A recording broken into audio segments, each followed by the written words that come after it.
नहीं, अब मेरे बाजू खड़े रहे कि इम्तियाज साहब बोले बात से फिर अब क्या है उसमें? तो आपकी राय बताइए सर। नहीं, राय क्या है भाई, मेरे पार्टी के एमपी है। आपको क्यों बुलाया नहीं है? आपके ऊपर विश्वास नहीं है, ऐसा इनका कहना है। मेरे को नहीं मालूम, आप उनसे पूछो। आपको अपेक्षाएं थी उन्होंने बुलाने की? नहीं, मेरे को नहीं मालूम क्यों नहीं बुलाया या बुलाएंगे, मेरे को नहीं मालूम। और जब इम्तियाज साहब जो बात रखे हैं वो बात सीरियस है ना। सर, आपका और महागठबंधन का एक ही मंशा है मोदी गवर्नमेंट को हराना, तो आप क्यों नहीं जाके रुजू हो सकते? क्यों नहीं जाके?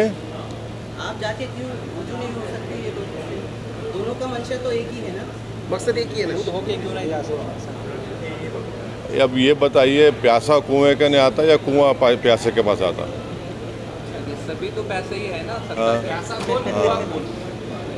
सबसे ज़्यादा जब से भाजपा की सरकार बनी है, सबसे ज़्यादा अगर किसी को मार्जिनलाइज किया गया, एलिनेट किया गया, सबसे ज़्यादा डिस्क्रिमिनेशन किसी से हुआ तो वो दलित, आदिवासी और मुस्लिम समाज को किया गया।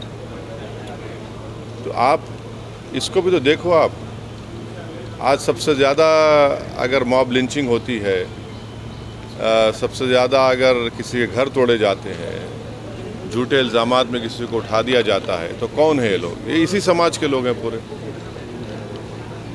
तो इसमें अगर आपको बीजेपी को हराने का है तो आपको एक एजेंडा बनाना पड़ेगा। क्या है वो, कैसे आगे बढ़ेंगे आप?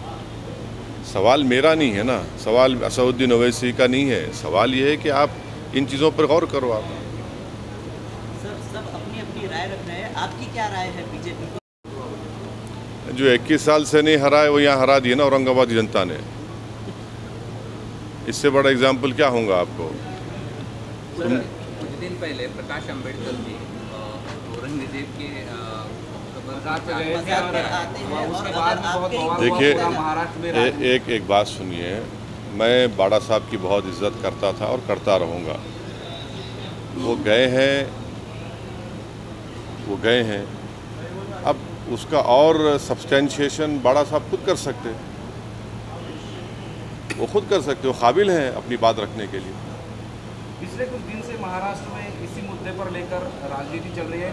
कोल्हापुर या संगमनेर, इस जगह जो घटना घटी है, अभी ये मुद्दा सामने इलेक्शन के सामने ज़्यादा आने वाला है। देखिए, हमारा बोलना ये है कि आप जो है, जैसा अनलॉफुल एक्टिविटीज़ प्रिवेंशन एक्ट का एक शेड्यूल है, उस शेड्यूल में 44 ऑर्गेनाइजेशन बैन है।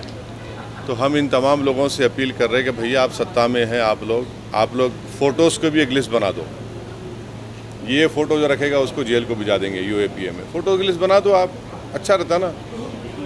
ये फ़ोटो नहीं रखना चाहिए, गोडसे की रख सकते, आपटे के रख सकते, मगर इनकी नहीं रख सकते या इनके रख सकते। आप एक फ़ोटो की लिस्ट बना दो, अच्छा है ना। लिस्ट बना दो, उसको बोलो जो एक फ़ोटो रखेगा उसको हम यूएपीए में डाल देंगे। अब क्या बोल सकते? कुछ प्लान है ऐसा लग रहा है क्या ये सब चल रहा है तो इलेक्शन के सामने? हमारा मानना ये है कि ये सब तमाम चीज़ें जो हो रही है, हम महाराष्ट्र की पुलिस डिपार्टमेंट से और महाराष्ट्र की ब्यूरोक्रेसी से अपील कर रहे हैं कि आप महाराष्ट्र में लॉ एंड ऑर्डर स्थिति को बिगड़ने से बचाइए। पॉलिटिकल पार्टी सत्ता में आएंगे, चले जाएंगे, मगर लॉ एंड ऑर्डर बरकरार रहना चाहिए। जो डेलिब्रेट तरीक़े से इस तरह से हरकतें की जा रही हैं वो ठीक नहीं है महाराष्ट्र के लिए। नेताओं को ऑफर कर रहे हैं, अभी नाम आया है कि पंकजा मुंडे जो बीजेपी सीनियर लीडर है, उनको भी आइए, हम आपको मुख्यमंत्री का उम्मीदवार बनाएंगे, ऐसे ही ऑफर है। नहीं, पंकजा मुंडे को तो 2 साल पहले इम्तियाज साहब बोले थे, 2 साल पहले बोले थे उनको, वो समझ रहे नहीं उन्होंने। 2 साल पहले इम्तियाज साहब जो है, अब बाज़ लोग जो है हवा को सूंघ के बोलते बारिश हो रही। इम्तियाज साहब पहले ही बोल दिए देखो ऐसा होने वाला है। 2 साल पहले ही इम्तियाज साहब बोले थे उनको। आप खुद कैरी कर रहे थे ना उसको। अब वो उनको सोचना चाहिए। अब कोई भी अपनी पार्टी को आगे बढ़ा सकता है, ये तो उनका डेमोक्रेटिक राइट है। क्या आप भी बुलाएंगे सीएम के उम्मीदवार बोल के उनका नाम? किनको? पंकजा। अरे भाई, 2 साल पहले इम्तियाज साहब उनको बोल चुके हैं ना। 2 साल से इम्तियाज साहब उनको बोल रहे कि समझो बात को। मिले भी ना आप उनसे एक मरतबा, मिल के भी बात किए। अच्छा। मिलने के बाद कुछ अब वो डिटेल ये बोलेंगे। आज़मीन जो हज के लिए गए हैं उन्हें काफ़ी सारी परेशानी हो रही है, लेकिन मरकज़ी हुकूमत इसे नज़रअंदाज कर रही है। बिल्कुल, हज कमेटी के इंतज़ामात बहुत बदतरीन हुए हैं। हज कमेटी के इंतज़ामात सबसे ख़राब हुए हैं और ऐसा कभी माजी में ऐसा कभी नहीं हुआ है कि हाजी जाकर परेशान है और हाजी की लिफ्ट जिस होटल में या जिस बिल्डिंग में खड़ा गया लिफ्ट गिर जाती है और दूर दूर खड़ा कर दिया गया। ये बात सबको मालूम कि जितने हाजी भारत से जाते उसमें ज़्यादा ज़ईफ़ बुज़ुर्ग लोग होते हैं, उनको अब दूर दूर खड़ा कर दिए। और ये जो अगर कोई औरंगाबाद से जाएगा या कोई दूसरे शहर से जाएगा तो उससे आप 70,000 80,000 बढ़ के ले रहे। किस बात के ले रहे आप? क्यों ले रहे आप तो बड़ा बात करें कि वो हम पैसे कम, कहाँ पैसे कम कर दिया आप तो, ये तो पैसे इजाफा कर दिए उसमें। और जो प्राइवेट हज ऑपरेटर्स हैं उनको कोर्ट को जाना पड़ा, कोर्ट को जाकर जा रहे हैं वो लोग। तो इस साल बहुत ही गलत इंतज़ाम हुआ। हम तो इस मोदी सरकार से अपील करते हैं कि इसका जायज़ा लें, ये क्यों हुआ, ये हज का इंतज़ाम इतना ख़राब क्यों हुआ, बदबता प्रोब होनी चाहिए इसके ऊपर। अभी मतलब है, हाँ, मतलब दोनों में महाराष्ट्र के बाहर का पक्ष है, दोनों भी MIM और MIM का यहाँ अच्छी तरह से एक खासदार और कुछ नगर सेवक भी है, दोनों का इकट्ठा 2 विधायक भी है। हाँ, तो 2 विधायक में हाँ। तो इकट्ठा आकर कुछ सोच है आपकी कि महाराष्ट्र में राजनीति का दोनों इकट्ठा एक साथ आकर कुछ नहीं, अभी तक तो ऐसा कोई बात नहीं हुई। सर, अमेरिका दौरे पर आपका क्या कहना है? हाँ, प्रधानमंत्री का अमेरिका जो दौरा है उस पर क्या कहना है? प्रधानमंत्री अमेरिका गए। हम भी चाहते हैं कि भारत और अमेरिका के ताल्लुकात में और अच्छा और मजबूत हों, अच्छे हों और भारत अमेरिका के ताल्लुकात में बेहतरी के लिए H1 जो हमारे वीज़ा है स्टूडेंट का वो ज़्यादा रुका हुआ है वो जल्दी हल हो। और वहाँ पर जो प्रधानमंत्री हैं तो अमेरिका के एक एक्स प्रेसिडेंट ने एक टीवी को इंटरव्यू देते हुए कहा, ओबामा ने, कि भारत में अल्पसंख्यक समाज मुसलमानों का जिस तरीके से उनको टारगेट किया जा रहा है वो भारत के हित में नहीं है, इससे भारत को नुकसान होगा। तो ये वो बराक ओबामा है जिसको हमारे देश के वज़ीर आज़म प्रधानमंत्री ने वो फेमस सूट पहना था जिस पर उनका नाम लिखा हुआ था, अपने हाथों से चाय पिलाई और वो खुद आज ये बात कह रहे हैं।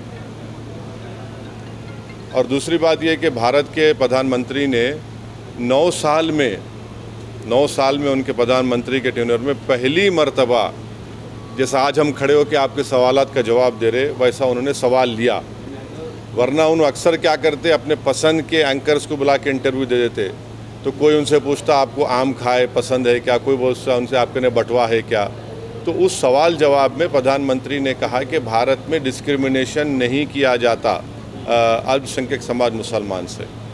तो हम भारत के प्रधानमंत्री अभी तो फॉरेन टूर पर हैं, उमूमन नहीं उस पर तबसरा करना चाहिए, मगर मैं कर रहा हूँ क्योंकि मणिपुर में 300 चर्चेस को जला दिया गया, वो डिस्क्रिमिनेशन नहीं है।